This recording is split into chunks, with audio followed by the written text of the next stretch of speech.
বন্ধুরা, welcome back to my channel and welcome back to a new video. কেমন আছো তোমরা সবাই? আশা করি সবাই খুব ভালো আছো, আর আমিও খুব ভালো আছি। এটা ছিল সরস্বতী পুজোর ঠিক আগের দিনকার, মানে শনিবার। আমার ইনস্টিটিউটে পুজো হয়েছিল রবিবার।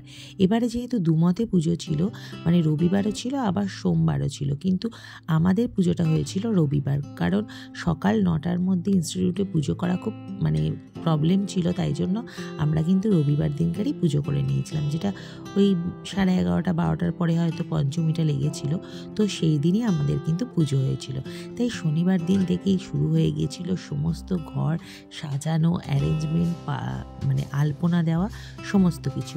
তো ঘর দেখো ধোয়া পরিষ্কার করা সমস্তই হয়ে গেছে। আর তারপরে দেখো এখানে আলপনা দেওয়া হচ্ছে। আর যে সাজানোগুলো দেখলে না, সেগুলো কিন্তু আমি আর আমার সমস্ত স্টুডেন্টরা মিলে করেছিলাম। হ্যাঁ, আর একজন ম্যামও ছিলেন, তিনিও অনেক হেল্প করেছেন। তিনি সমস্ত ঘরটর পরিষ্কার করা, ধোয়া এগুলো করেছেন, আর আমি সাজানো আর এই সমস্তগুলো করেছি। তো কেমন হয়েছে দেখো, ফাইনালি তোমাদেরকে সাজানোটা, এটা আগের দিন সন্ধেবেলা, মানে দিনের বেলা থেকে সাজানো শুরু করেছি, আর সন্ধে হয়ে গেছে। দেখো লাইট লাগানো, সমস্ত সাজানো পুরোপুরি কমপ্লিট। বাইরে থেকে পুরোটাই তোমাদেরকে দেখাচ্ছি। আর আলপনা দেওয়াটা এখনও চলছে। কি সুন্দর দেখো আলপনা দিচ্ছে। এটা কিন্তু আমার স্টুডেন্টের মা, মানে একজন গার্জেন, তিনি আলপনাটা দিচ্ছিলেন। দেখো কত সুন্দর করে আলপনা দিয়েছেন, ভীষণ সুন্দর আলপনা দেওয়া হয়েছিল। আর এই দেখো আমরা সাজিয়েছি। কেমন হয়েছে বলো? মোটামুটি আমি যে খুব ভালো সাজাতে পারি সেটা নয়, তাহলেও চেষ্টা করেছি বেশ মোটামুটি সাজানোর। তো দেখো এইরকমভাবে সাজানো হয়েছে। আর মূর্তিটাও দেখে হয়তো আমার শর্টসের মাধ্যমে তোমরা মানে সরস্বতী ঠাকুর দেখে নিয়েছো। আসলে বড় ব্লগটা আমি এখন দিতে পারলাম তোমাদের কাছে, তো সেটাও তোমাদের সাথে শেয়ার করে দিচ্ছি। আর এই দেখো একদম এটা হচ্ছে পরের দিন সকালবেলা। এবার ফল কাটা, তারপরে বাদ বাকি যেসবগুলো আর কি পুজোর জোগাড় ছিল সেগুলোও করা হয়ে গেছে। আর এই দিকে চলছে রান্না বান্না, মানে যেদিন আমাদের পুজো হয় ইনস্টিটিউটে সেদিনকারই কিন্তু খাওয়ানোর ব্যবস্থা করা হয়। কী কী রান্না করা হয়েছে সেগুলো তো অবশ্যই তোমাদেরকে পরে নিশ্চয়ই শেয়ার করব। তার আগে দেখো পুজোর মানে আয়োজন হয়ে গেছে। এবার পুজো মানে পুরোহিত ঠাকুর আসার অপেক্ষা আর পুজোর অপেক্ষা। কারণ অনেক ছোটো ছোটো কচিকাঁচা বাচ্চারা ছিল, তাদের কিন্তু খুব খিদে পেয়ে গেছে। তারা কিন্তু সকাল থেকে উপোস করে রয়েছে। তাদেরকে অনেক কষ্টে চুপচাপ বসিয়ে রেখেছি, যাতে মানে চুপ করে বসে থাকে। কিন্তু ওদের আর ধৈর্য ধরছিল না। মনে হচ্ছিল যে কখন ঠাকুরমশাই আসবে, কখন পুজো হবে, কখন ওরা প্রসাদ খাবে। কারণ বুঝতেই পারছো ছোটো ছোটো বাচ্চা ওরা। তো যাই হোক, আর এই দেখো আমাদের রান্না বান্না কমপ্লিট হয়ে গেছে। হয়েছে বাসন্তী পোলাও, আর এই দেখো চাটনি, আর হয়েছে ওখানে দেখতে পাচ্ছ পাঁপড়, মিষ্টি রয়েছে, আর এই যে হচ্ছে আলুর দম। এই ছিল আমাদের রান্নার মেনু। আর এই দেখো মিষ্টিটাও দেখিয়ে দিলাম, রসগোল্লা ছিল। তো এই দেখো ঠাকুরমশাই চলে এসেছেন ফাইনালি।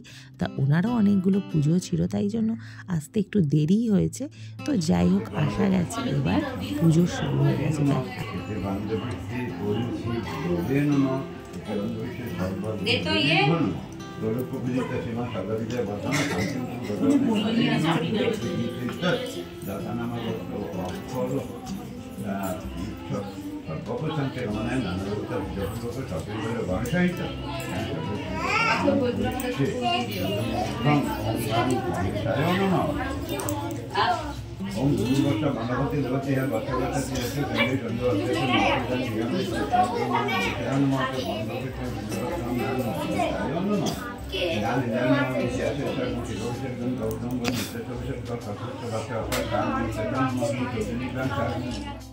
তো পুজো প্রায় শেষের দিকে, মোটামুটি অঞ্জলি আমাদের হয়ে গেছিলো। এরপরে আরতি হচ্ছে।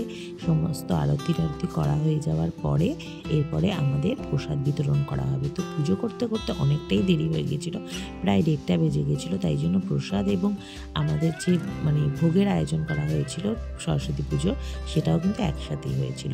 তাই জন্য দেখো বাচ্চাদেরকে একদিন পুজোর পরে একসাথে বসিয়ে দেওয়া হয়েছে, মানে দুটো রুমে আলাদা আলাদাভাবে বসিয়ে দেওয়া হয়েছে, একসাথে তো আর হবে না। তাই জন্য ওদেরকে বসিয়ে দেওয়া হয়েছে। ওদেরকে পাতেই দেখো প্রসাদ দিয়ে দেওয়া হচ্ছিলো প্রথমে, তারপরে যে আমাদের মানে সরস্বতী পুজোর প্রসাদের আয়োজন করা হয়েছিল সেটাও কিন্তু তারপরে দেওয়া হয়েছিল।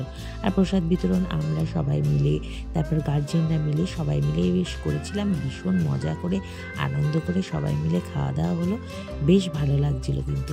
আর সবাইকে দেখো কি সুন্দর হলুদ হলুদ শাড়ি পাঞ্জাবি পরে এসেছে, কত ভালো লাগছে। কিন্তু আমার ছেলের পাঞ্জাবিটা হয়ে গেছিলো একটু আলাদা, দেখো ব্লু কালারের পরেছে, কারণ কি, কারণ ওর পাঞ্জাবিটা হয়ে গেছে ছোট, অনেক ছোটোবেলার হলুদ পাঞ্জাবি ছিল, সেটা ছোট হয়ে গেছে।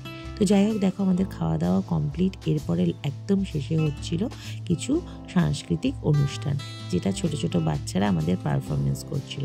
সেটা যদি পুরোটা তোমাদেরকে দেখাই তাহলে অনেক বড় ভিডিও হয়ে যাবে, তাই ছোট ছোট ক্লিপসের মাধ্যমে আমি একটু দেখিয়ে দিলাম। আর গান তো মিউট করেই দিতে হয়েছে, যেহেতু কপিরাইট চলে আসবে বলে। তো তোমাদের কেমন লাগলো এই সরস্বতী পুজোর ব্লগটা, তোমরা কিন্তু একদম জানাতে ভুলো না। যদি ভালো লাগে তাহলে অবশ্যই একটু ভালোবাসা দিয়ে যেও কমেন্টের মাধ্যমে। আর যারা নতুন বন্ধু আমার চ্যানেলে এসেছো, অবশ্যই চ্যানেলটাকে সাবস্ক্রাইব করে নেওয়ার অনুরোধ রইল।